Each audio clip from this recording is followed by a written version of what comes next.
મોરબીની સબ જેલ સ્ટાફની સતર્કતાથી જેલમાં કેદી સુધી મોબાઈલ પહોંચતો અટકાવ્યો. Story report by Himanshu Solanki, Morbi.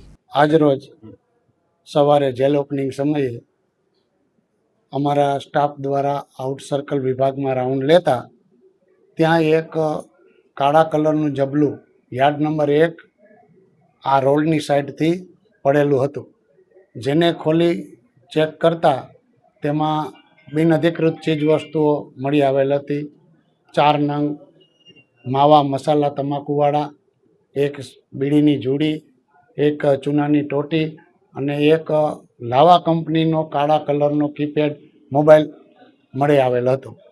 જે સંદર્ભે આ કોણ ફેંકી ગયું, કઈ રીતે જેલની અંદર આવેલ તે બાબતે અમે પત્રેથી એ ડિવિઝન ખાતે ધોરણસરની પોલીસ ફરિયાદ દાખલ કરવામાં આવેલ છે. જે બાબતે જે કોઈ ધ્યાનમાં આવશે, જે આપ સર્વેને જણાવવામાં આવશે. આપણે રૂટીન ઝડપી કરતા હોય, કાયમી સવારમાં અને સાંજે 2 ટાઈમ આઉટ સર્કલમાં રૂટીન ચેકિંગ કરતા હોય અને કાયમી એક વિભાગમાં ઝડપી હાજર સ્ટાફ દ્વારા કરવામાં આવે છે.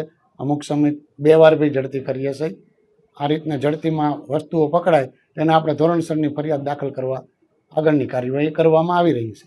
ના, આ મોબાઈલમાં સિમ કાર્ડ હતું નહીં, એને ચેક કરીને જોયું હતું. બેટરી એ લાવા કંપનીની જ હતી, નવો મોબાઈલ જ હતો, કીપેડ મોબાઈલ હતો. માં motor driving, safe and sure driving.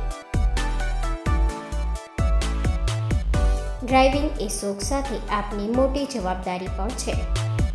અમારા ઇન્સ્ટ્રક્ટર દ્વારા સચોટ અને સરળ માર્ગદર્શન. આપની રોજની તાલીમની માહિતી મેળવીને શું અધુરાશ છે એના ઉપર પૂરું ફોકસ કરાય છે.